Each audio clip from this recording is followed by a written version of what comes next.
j'ai retrouvé encore déjà une commencé. fois en ces lieux. T'as déjà commencé. Mais il faut enlever ça. Tellement ébélé, Il faut enlever. dans lesquels je suis ma prochaine tête. Ça fait des années. Amen. C'est ma première encore expérience de me retrouver ici dans cette assemblée pour parler de la parole de Dieu. Amen. Amen. Voilà, donc je suis content. Mais tout en étant content, c'est un moment que nous allons passer dans la présence d'ici. Même si les gens de ce monde nous disent toujours qu'à tout Seigneur, tout honneur, c'est-à-dire que nous disons merci à Dieu, parce que c'est lui qui a permis cette circonstance, mais aussi nous disons merci au pasteur Chova, à sa femme, parce que non seulement il m'a permis de me retrouver dans ces lieux, mais aussi parce qu'il était parmi ceux qui avaient beaucoup prié pour moi. Amen. Donc je remercie aussi toute cette église pour tous ceux-là qui ont prié pour moi. Je remercie aussi, je profite pour remercier ma femme, je sais qu'elle aussi elle a beaucoup prié pour moi, et aussi mes enfants. Vous imaginez un enfant de 1 an et presque et demi qui prie. Moi, je suis glorieux, je suis bonne là pour la caille comme ça. Aïe, je ne veux pas te mais il y a des gens qui m'ont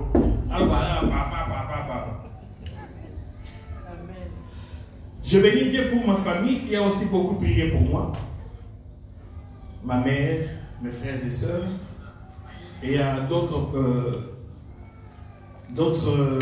serviteurs de Dieu, par exemple l'apôtre Tabouroko qui, je profite pour dire merci. Il y a aussi le prophète Kawata. Donc, comme ça passe direct, je profite pour leur dire merci. Peut-être qu'ils auront l'occasion de voir tout cela. Et je remercie l'église Goshen. Amen. Amen. Voilà, ça c'était des remerciements. Et passons aux choses beaucoup plus sérieuses. Voilà, nous allons prendre la Bible, nous allons lire Ésaïe 43, 1 à 2. Donc c'est un témoignage que je vais vous donner, mais ça sera aussi sous forme d'une petite prédication. Amen. Amen. Donc quelques moments, nous lirons quelques versets, quelques références bibliques. La Bible nous dit ceci. Ésaïe 43, de 1 à 2. Et maintenant, ainsi parle l'Éternel, ton Créateur. Oh Jacob, le monde a place à Jacob, tu as composé dans vos autres. Oh Claude, c'est lui qui t'a formé. Enlève aussi Israël, mets ton nom. Ne crains point car je t'ai racheté. Je t'ai appelé par ton nom. Tu es à moi. Au verset 2, il est écrit ceci. Quand tu passeras le Sceau, je serai avec toi. Quand tu traverseras le fleuve, ils ne t'engloutiront point. Quand tu marcheras au milieu du feu, tu ne seras point brûlé. Et la flamme ne t'embrasera point. Amen. Amen. C'est ça qui sera la base de notre témoignage. La Bible nous montre que Dieu, notre Créateur, nous a choisis. Et il nous dit d'emblée que c'est lui qui nous a appelés, mais il nous appelle par notre nom. C'est lui qui t'appelle par ton nom, c'est que c'est lui qui t'est intime. Amen. Amen. Même ici, on nous dit par respect, quand tu ne connais pas la personne, tu dois l'appeler monsieur. Quand c'est une dame, tu dois l'appeler madame. Quand c'est une jeune fille, même si tu ne la connais pas, même si tu es plus âgé, tu dois l'appeler mademoiselle. C'est un signe de respect. Mais quand tu appelles quelqu'un par ton nom, c'est qu'il y a une certaine intimité entre vous deux.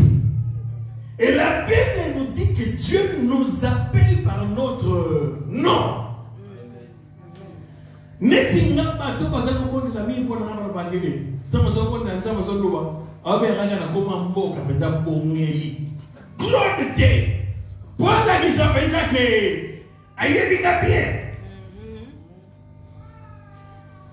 Amen.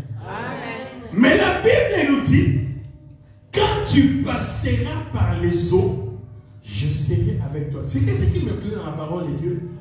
Il y a certaines choses qui sont là, ce ne sont pas au hasard. Il y a une conjonction qui est là, on y quand. Amen. Amen. Amen. Et en français, quand il y a cette conjonction quand, cela montre une correspondance temporelle. Ça veut dire quoi? Une certaine comment je peux dire comment je peux dire simultanéité. Donc au même moment, vous comprenez? Quand tu passes ou quand tu passeras, je serai avec toi.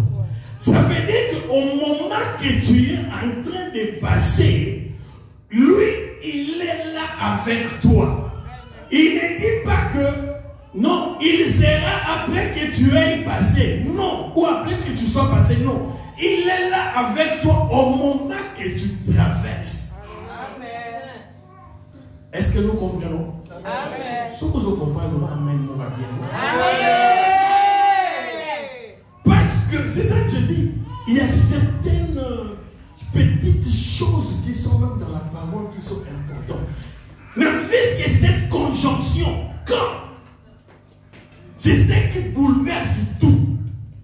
Donc cela signifie, quand tu es dans les difficultés, tu dois savoir que tu ne les passes pas seul. Même quand tu ne vois rien, dis-toi que lui, il les passe avec toi. Est-ce que vous comprenez? Le problème de l'homme, c'est que l'homme veut tout voir. Mais pourtant, nous, on nous appelle des croyants. Un croyant, c'est quelqu'un qui croit. Ça veut dire qu'il n'est pas un voyant, mais c'est un croyant. Donc, anima nekaka, amona te, aosana nini, anima. Mais nous, les chrétiens, on est des croyants. Nous sommes souvent voyants. Mais la Bible nous dit, je prends seulement cette conjonction, quand, et quand il sera et il est avec toi. Amen. Amen.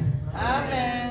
Et ce que moi j'aime dans la Bible, quand nous lisons dans Romains 10, 17, nous connaissons très bien ce verset, la Bible nous dit, la foi vient de ce qu'on entend. Amen. La foi vient de ce qu'on entend. Et elle ajoute, ce qu'on entend vient de la parole de Dieu. Ça, c'est la foi. Mais cette foi, ce n'est que, moi je peux dire une foi superficielle parce qu'elle est basée sur la puissance de la parole de Dieu, pas sur nous. Le fait de la puissance de la parole de Dieu qui crée en nous la foi. Mais ce que nous ne devons pas oublier, c'est que même si cette foi est créée en nous, parfois cette foi-là n'agit pas. Vous allez vous étonner. Mais la Bible nous le montre. Quand nous voyons, par exemple, la Bible nous dit l'histoire d'un semeur. Il a jeté des grains.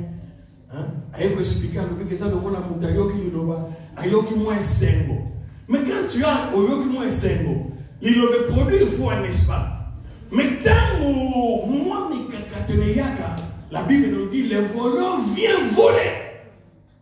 Donc cette fois-là, parfois, ça reste superficiel. Mais une fois qui est passée par le feu, par les difficultés, c'est à ce moment-là que la foi devient solide. Amen. C'est pour cela que la Bible nous dit, quand tu traverseras, quand tu passeras, même que tu passes par le seau ou tu passes par le feu, il est là avec toi. Et moi, dans ma vie, j'ai eu à traverser le feu et à passer par les grandes eaux. Et c'est ça que je veux vous parler. Amen. Bien aimé, je revenais de Kinshasa, de l'Afrique. C'était ma première fois. J'étais même dans notre village, le village de ma mère. Donc, à Trinidad-et-Tobago. Et en revenant, après quelques temps, je crois 2 ou 3 semaines, si posso bibale to misato alors je commence à avoir de la fièvre. na bandai koyoka mwa moto Et une petite toux. Une petite toux. na mwa kosukosu moke. Je me suis dit peut-être ça pouvait être la malaria. nakanisaki koyi kozala malaria Parce que moi, depuis que je suis en Europe, po ete nga Je uta n'ai- nazala na poto je n'ai jamais fait de la grippe. nano nasala gripe te. Donc je me disais ça ne pouvait pas être la grippe. po nalobaki ekoki kozala gripe te Comme je revenais de l'Afrique, lokola nautaki afrika et que moi, quand je pars en Afrique, je ne prends pas de anti-malaria. mbala mingi soki nazokende afrike namelaka kisi ya malaria te. Donc je me disais peut-être cette fois-ci la malaria m'a eu.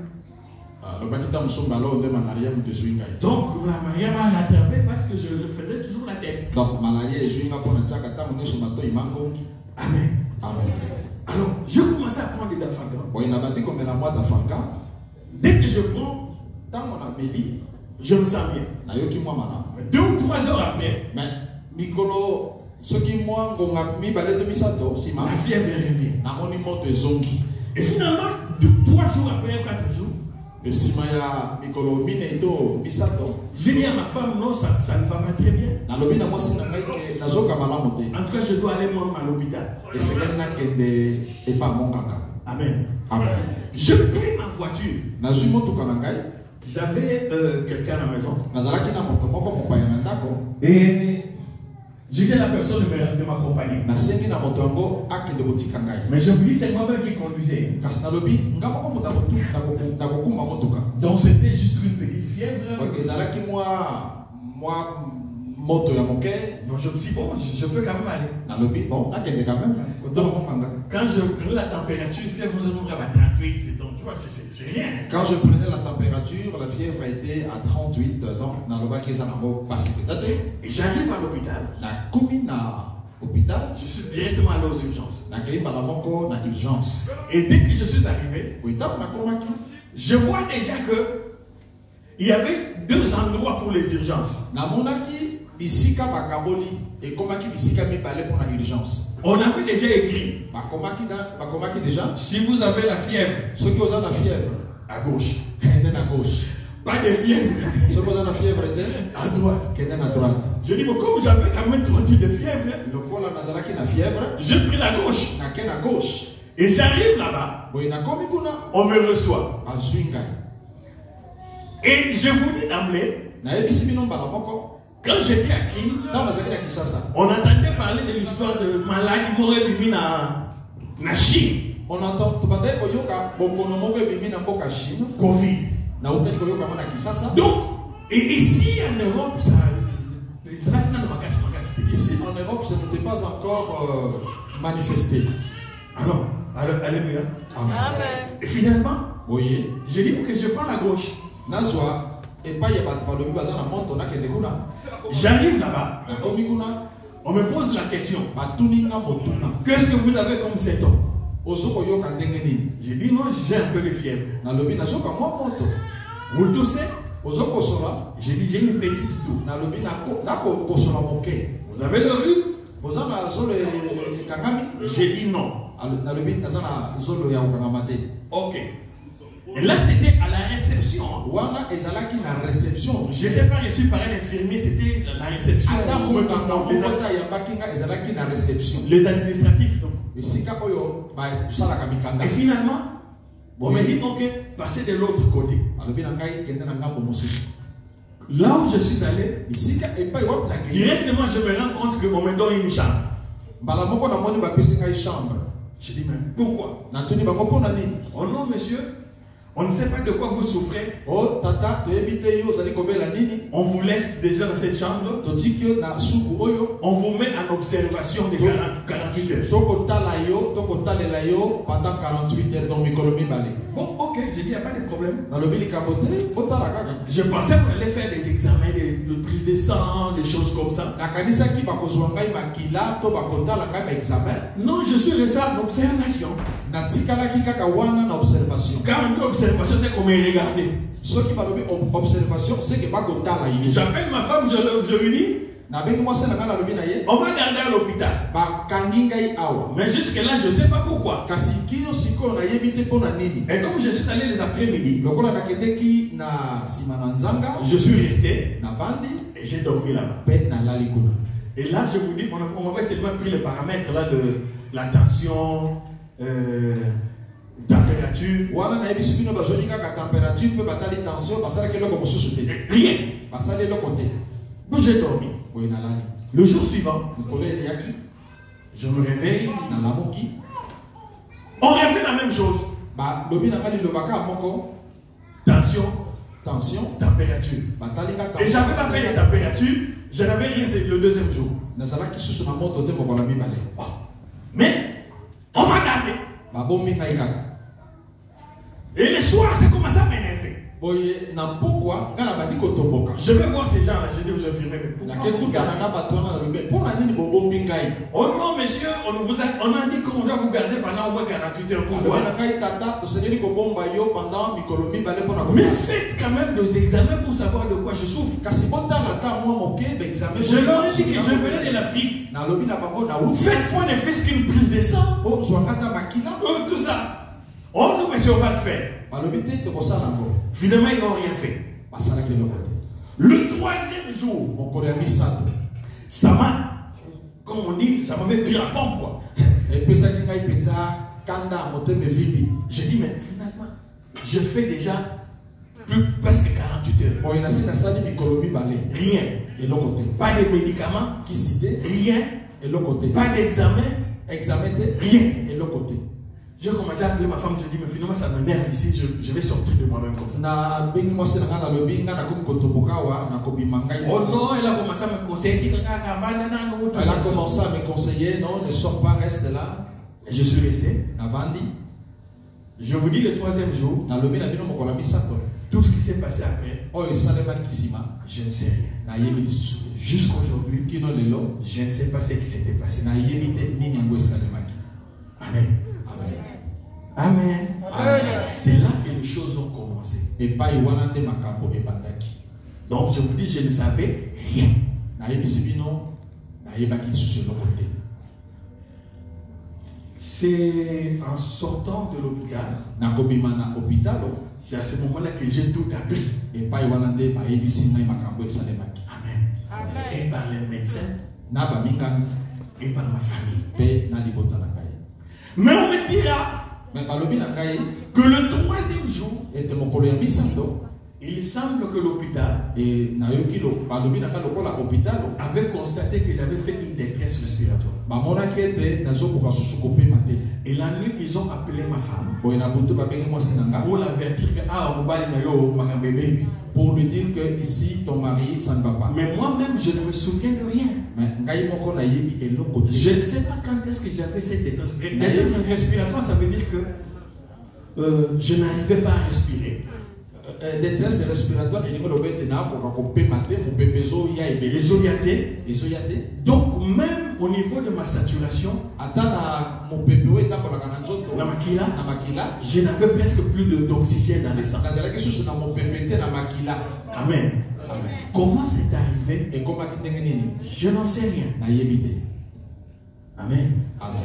Et à ce moment-là, ils ont dit à ma femme Pe na ntango wana balobi na mwasi na que ngai la situation est grave. ete likambo na ye Qu'on doit le mettre esengeli totia ye de les transférer en soins intensifs. tosengeli kokumba ye na soins Parce intensifs. que j'étais dans la salle d'urgence, on m'avait donné une chambre, j'étais pas aux soins intensifs parce que j'étais bien. bapesaki ngai chambre bamonaki ke Et tout cela, moi, ce sont des choses que je vous raconte après parce que à ce moment-là, je ne savais rien. eza makambo na aloba na bino siko parce que na ntango wana nayebaki eloko te. Amen. Amen. Et à ce moment-là, Na ntango wana on a dit à ma femme, balobi na mwasi na on ngai attend encore parce qu'il n'y a pas de place tozozela nano po ete baplace ezali te aux soins intensifs. na soins intensifs. Vous imaginez, ozokanisa dans le mois de mars, comment les choses se sont passées. oyebi ndenge na mois de mars makambo elekaki ndenge nini. Moi, j'ai été transféré aux soins intensifs le 28 mars. Ngai bakumbaki nga na soins intensifs le 28 mars. Je suis entré à l'hôpital Quand dans l'hôpital, le 26 mars. le 26 mars, Donc le 26, ils n'ont rien fait. Le 27, c'était le 28 qu'il y a eu tous ces problèmes. dès le 28, Alors il fallait trouver une place. oui, c'est pas de Mexica.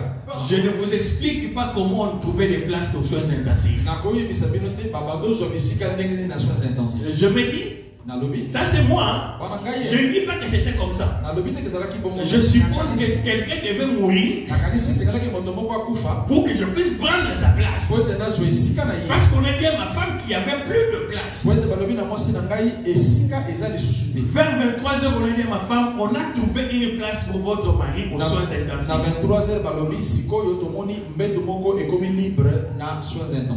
Je suppose c'est que quelqu'un était parti. C'est que Motomoko a Kendeki. Amen. Amen. Et là, on donnera cette place-là. Automatiquement, ils étaient obligés de m'entuber.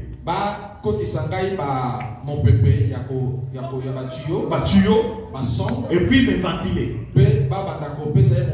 Parce que je ne savais plus respirer. Il n'y avait plus d'oxygène dans mon sang. Et là, je suis directement entré dans le coma.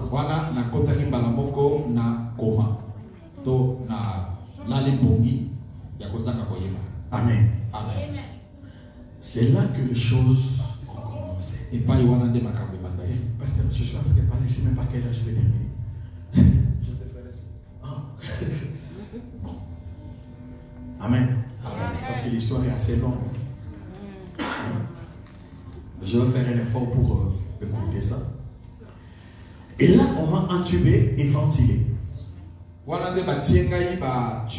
Et ils disent à ma femme que nous avons fait des examens. Nous ne trouvons rien. On a fait 2 fois l'examen de Corona. Ils n'ont rien trouvé, les résultats étaient toujours négatifs. Mais ton mari, ça ne va pas ici. Bon, il est dans le coma. Je suis resté dans le coma pendant 2 jours. Et le 2e jour, ils ont constaté que j'avais fait une insuffisance rénale. Parce qu'à ce moment-là, insuffisance rénale. Bon, disons, ils ont remarqué que la souba a sauté. Voilà. Parce que quand la sonde de ma souba, il n'y avait pas de ma souba. Oui, comment on a été, nazo souba le sous-souté pour bâtir la sonde de ma souba bimate. Insuffisance rénale. Qu'est-ce qu'on entend par insuffisance rénale? Le rein, c'est ici. Hein? Alors, c'est ce qui sert de purificateur de sang. Amen. Amen. Donc, le rein doit fonctionner pour purifier les sangs. Or, moi, mon sang n'était plus purifié. Parce que mon rein était bloqué. Tout le monde a 2 reins, mais ma rein est bloqué. Et baby. Amen. Amen. Donc le sang n'était plus purifié. Alors ils étaient obligés de me faire une dialyse.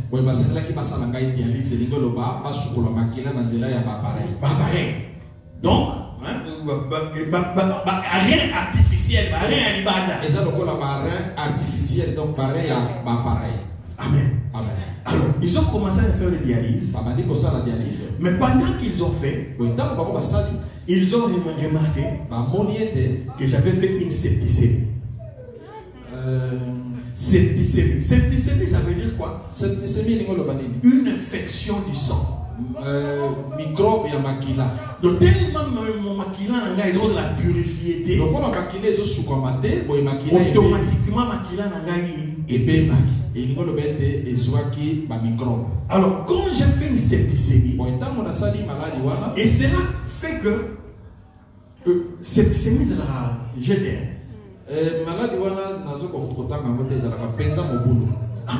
Amen. Amen. Alors maintenant qu'est-ce qui se passe? Comme mon sang était infecté, partout où le sang circule dans le corps humain, ça a été infecté par ce sang-là, infecté. Amen. Amen. Est-ce que tout le monde a bien? Est-ce que vous suivez? Là, je vous présente d'abord la situation. Amen. Amen. Alors, finalement, la septicémie a provoqué ce qu'on appelle en anglais une MOF. MOF, ça signifie multiples organes féminins. Mais en français, on dit défaillance multiviscérale généralisée.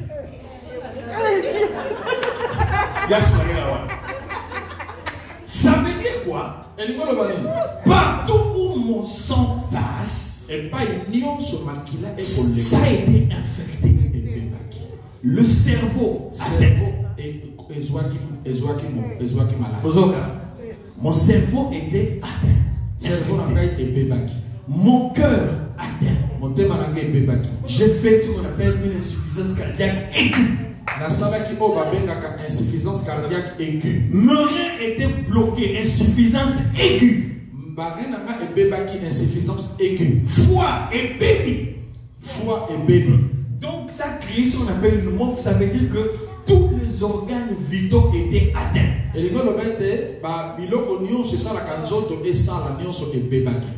Vous imaginez? Et baby. Abîmé. Donc oui, c'est ça les mots. Abîmé. Et baby. Et l'hôpital ici en Europe, c'est pas comme en Afrique. En Afrique, le médecin vous dira toujours que madame, il faut espérer, tout va bien. Mais les médecins ici, vous savez comment ils disent. Mindanga, eza lokola en Afrique était. En Afrique balobaka ndeko likia na nzambe okoki kobika, mais awa balobaka elobeli wana te. Amen. Awa balobaka. On disait clairement à ma famille qu'il n'y a plus de solution. Babade kolobana libota na ngai elikia ezali susute. Il n'y a plus rien à espérer. Okoki susuko zelate ke ye akobika. Tel qu'il est atteint, le lendende maladie est commis. Il n'y a qu'une seule chose, c'est la mort. Donc ils attendaient que la machine s'arrête, quoi. Amen. Parce que MOF, c'est le sommet et tout.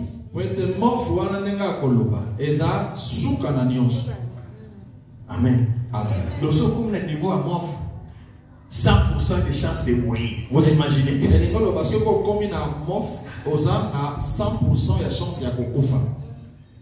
Amen. Amen. Finalement, le médecin a appelé ma famille pour dire à ma femme, il n'y a plus rien à faire. On doit débrancher. Amen. Amen. Et les gens disent que pendant cette période-là, on débranchait à tout coup de vent. Qu'est-ce que on débranchait? Mais moi, Dieu est intervenu d'une manière miraculeuse. On a demandé l'autorisation.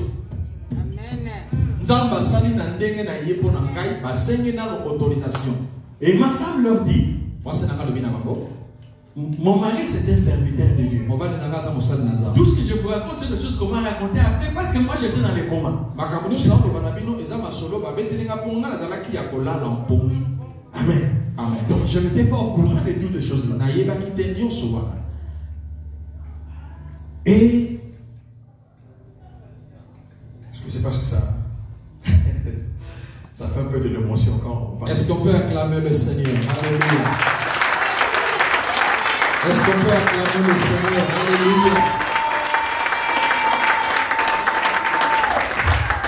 Et ça, maintenant ils disent à ma femme, en tout cas, nous croyons que demain, on va tout débrancher. Amen. Amen. Et moi, c'est Nangaï, ma femme a appelé d'autres personnes et on est en train de prier. Le jour suivant, le matin, et ma femme attendait qu'on l'appelle pour lui dire que on a déjà tout débranché.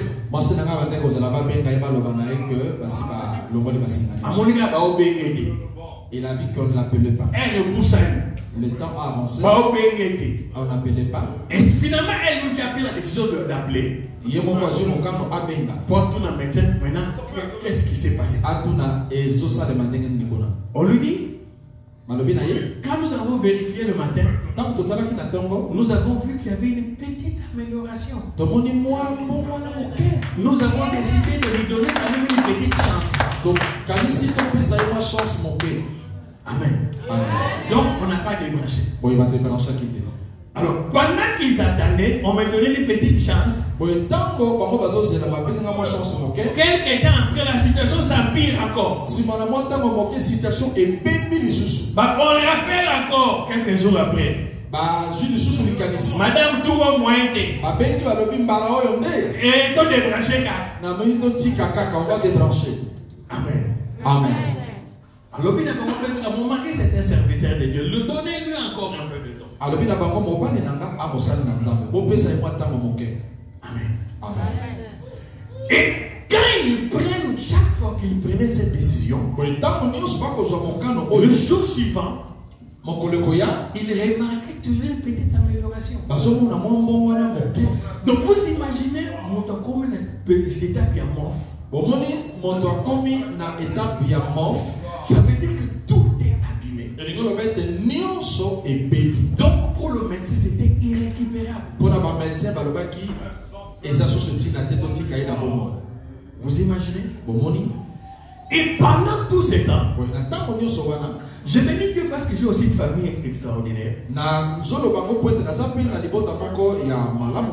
Mes frères et sœurs pleuraient déjà. Parce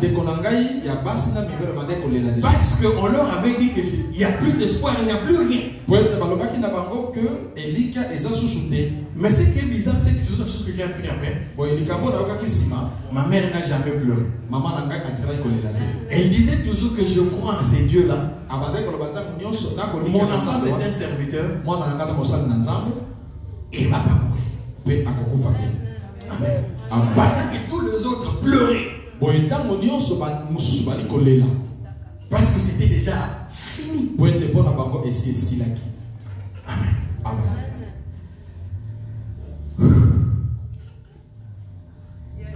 Donc cette étape-là, c'était l'étape finale. Et je vous dis, je passais du temps.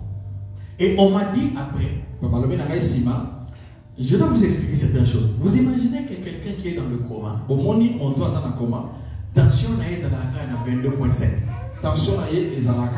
Sa tension est toujours à 22.7. Je faisais toujours de l'hypertension sur le coma. Et tellement mon cerveau était abîmé, je suis dans le coma, mais je faisais tout le temps des crises d'épilepsie. Épilepsie, on avait la je l'ai souffert pendant les comas. Vous imaginez quelqu'un qui est dans les comas mais il fait de l'épilepsie, vous imaginez? Donc des convictions fortes. Tout ça je le sais parce qu'on me l'a dit après. Même quand je suis sorti du coma, les médecins m'ont demandé si je souffrais de l'épilepsie avant.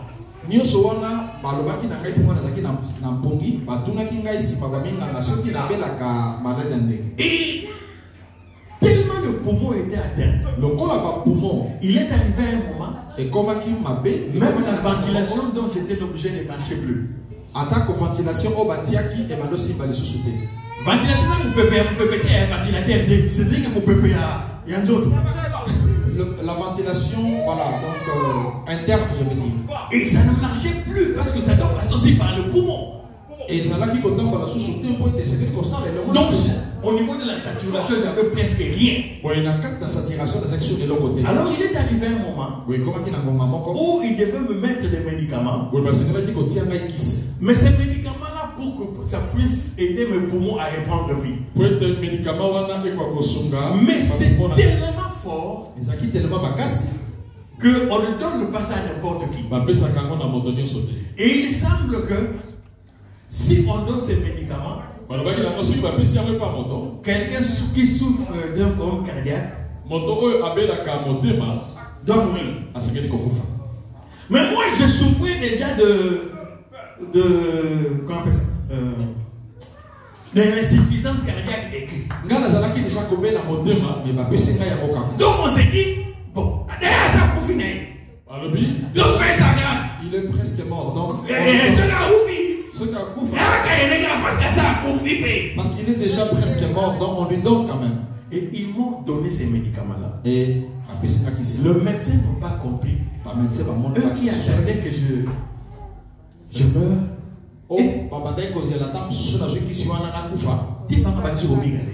Et puis ils ont constaté qu'il y avait de l'amélioration. Amen. Ils n'ont pas compris.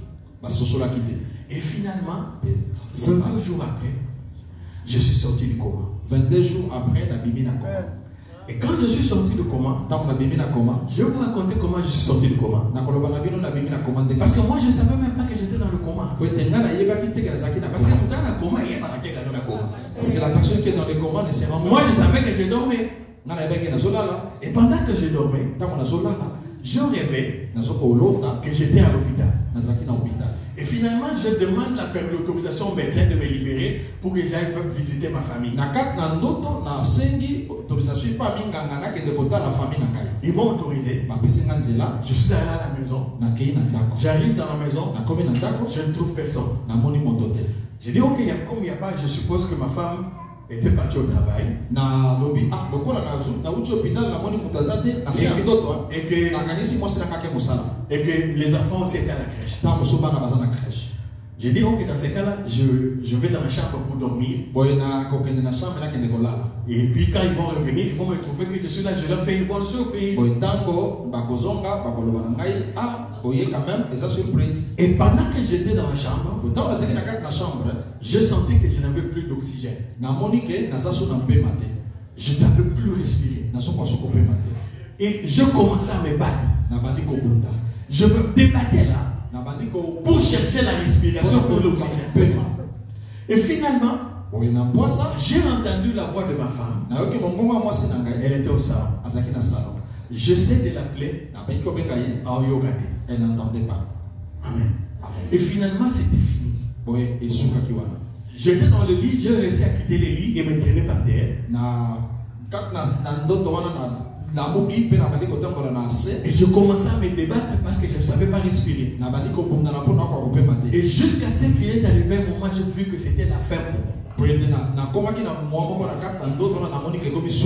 Et je dis, Seigneur, et je prie, je dis, Seigneur, je remets mon esprit entre tes mains. Quand je dis ça, automatiquement, je vis un homme vêtu en blanc. Je ne sais pas dire si c'était un médecin. Pour le monde, parce que je n'ai pas vu son visage. Amen. Amen. Mais je vis seulement quelqu'un qui était vêtu en blanc. Il vient, il me touche. Il me dit, je suis venu te sauver. Amen. Et je suis venu à toi. Automatiquement, il a pris des appareils. Il a commencé à me donner de l'oxygène. Je me dis, mais comment vous saviez que j'étais ici? Il me dit, tu as un piste quelque part. Mais cette piste-là que tu as, tu avais oublié d'alimenter ça. Alors nous, on t'a cherché. Nous avons appelé ta femme qui nous a donné votre adresse. Et finalement, c'est pour cela que nous sommes venus. Et puis directement, je commence à respirer. J'ai entendu une voix d'ambulance. Il me dit, maintenant on t'amène à l'hôpital. Et on m'a amené à l'hôpital. C'est là que je suis sorti du coma. Amen. Qui était venu me sauver? Et qui m'a dit que je suis venu au bon moment? Et je suis venu te sauver. Juste après que j'ai dit, je remets mon esprit entre tes mains. Bien-aimé, quand toi tu penses que pour toi c'est fini, c'est ce moment-là que Dieu intervient. Et là, moi, je me suis réveillé. J'ai compris que j'étais encore dans le lit à l'hôpital. Mais je ne savais pas que je venais de coma. Je pensais que je dormais et je me suis réveillé. Amen. Et c'est quand je me suis réveillé que j'ai compris tout ce qui s'est passé autour de moi. J'ai vu beaucoup d'appareils. Amen. J'ai compris que la situation était grave. Amen. Bien aimé. Comme je vous dis, mon cerveau était atteint. Je constatais que Bakanga va s'ingaler. Donc, j'étais bloqué, ligoté sur les lits. Et c'est là que j'ai compris que c'était encore pire. Bien aimé, je vais vous dire une chose. Quand je suis sorti du coma, comme mon cerveau était atteint, je n'étais plus normal. Donc je fais de la folie. Amen. Folie, maintenant, pasteur, il a tapé l'infirmier. Folie au point de vouloir taper les infirmiers. Mais je vais vous faire rire. Il n'a pas été là, handicapé, vadio. Je dis, mais comment j'allais les taper? Parce que quand je suis sorti du coma, j'étais déjà handicapé. Le main ne fonctionnait plus. Les jambes ne fonctionnaient plus. Moi que vous voyez marcher aujourd'hui, je réappris à marcher comme un petit bébé.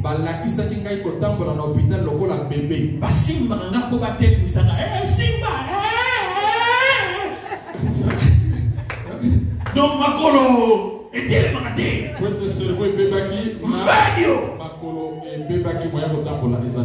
Donc on me faisait marcher avec une cuillère parce que je ne savais même pas tenir une cuillère. Ça ne fonctionnait plus. Le doigt ne fonctionnait plus. J'ai tout réappris comme un enfant.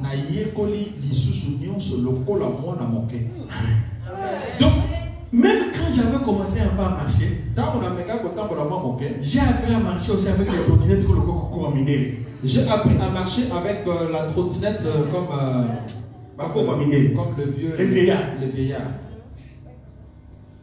Amen. Je viens de loin. Je me souviens. Docteur, le docteur pour me consulter. Tellement j'avais tout perdu, même ma mémoire. Amen. Amen. Alors, tout ce que je disais, le médecin notait quelque part. Et ils appelaient ma famille pour demander, ma femme surtout pour demander, pour voir si ça correspondait. Vous imaginez le médecin, pourquoi vous me retenez ici? Je dois aller au deuil parce que mon enfant est mort. On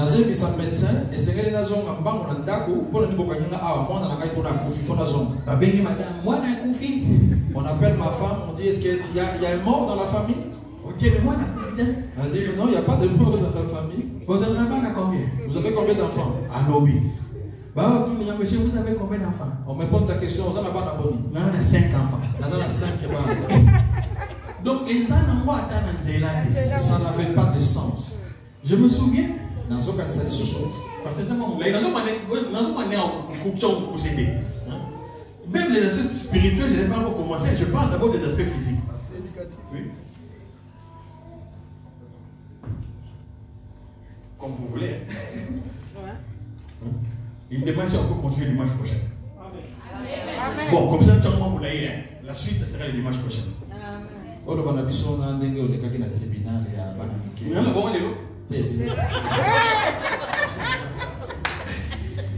Alors, je parle plus des aspects physiques. Les autres, on parlera peut-être le dimanche prochain. Amen. Alors, le médecin m'appelle, vient me voir. Il me demande la date. Je lui ai donné la date. Je ne me souviens plus de la date, mais je me souviens de l'année. Nous avons organisé sous année. À quelle année? Année. On habite en 2016. Habite en 2016. Le médecin m'a dit que tu es en 2020. Mais ça, le bien arrêté. Tu es en 2016, tu es en 2020. Mais ce docteur vous mentez. Le docteur Okosa. Vous imaginez? J'avais un retard de 4 ans dans ma vie. J'appelle madame, je lui dis, toi, date est née. Nous sommes au début, on a un téléphone, tu ne voulais même pas que je puisse avoir un téléphone. Parce qu'il n'avait pas un je passais par les infirmiers. Ayo, ça m'a date. Après 5 dates. Moi, je n'avais aucun docteur. Et ben, je me suis dit, ma femme a comploté avec le docteur. Il s'est mort de moi. Donc, vous imaginez que j'avais tout perdu. Et le médecin avait demandé même à ma femme d'envoyer des photos de la famille, des choses comme ça. Et le médecin a pour que ça puisse m'aider à retrouver la photo. Vous imaginez? Pendant cette période-là,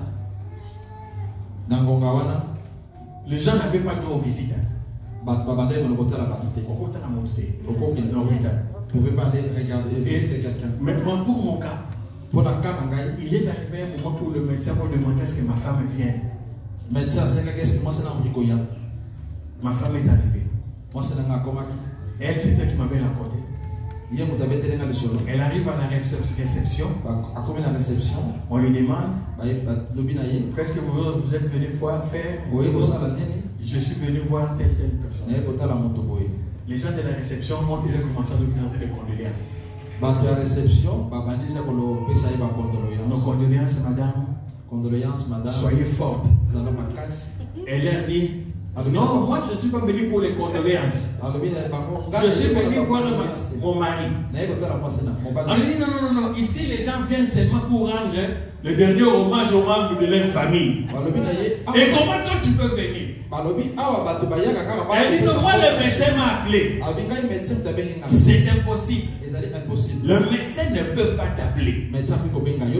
Et finalement, ils ont dû appeler le médecin. Le médecin a confirmé que c'est lui qui avait demandé ce que ma femme vienne.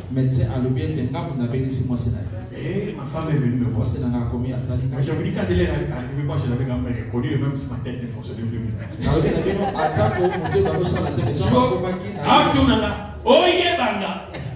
puis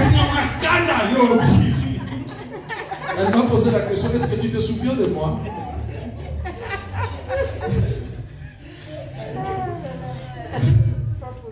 Amen. Donc, il me reste combien de minutes pour moi? 2 minutes. Donc, je vous dis, dans le à ce moment-là, qu'est-ce qui s'était passé? Bon, je préfère arrêter pour aujourd'hui là. Mais je vous dis déjà que ma femme est venue me voir. Et ce qui était bizarre, non, je préfère arrêter là. Donc on est la dimanche prochain. Amen. Amen. Amen. Est-ce que les adorateurs peuvent s'approcher? Est-ce que nous pouvons acclamer pour la gloire de notre Dieu?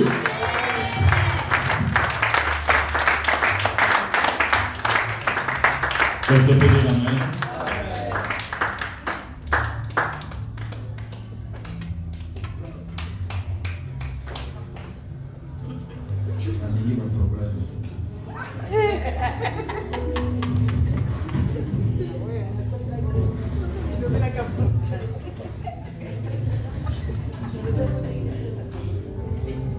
Alingi va problème. Il faut que désinfecter le micro va y être. Mais bien aimé, c'est moi qui avais coiffé le pasteur Claude quand tu l'es sorti du coma. De l'hôpital. Quand tu l'es sorti de l'hôpital.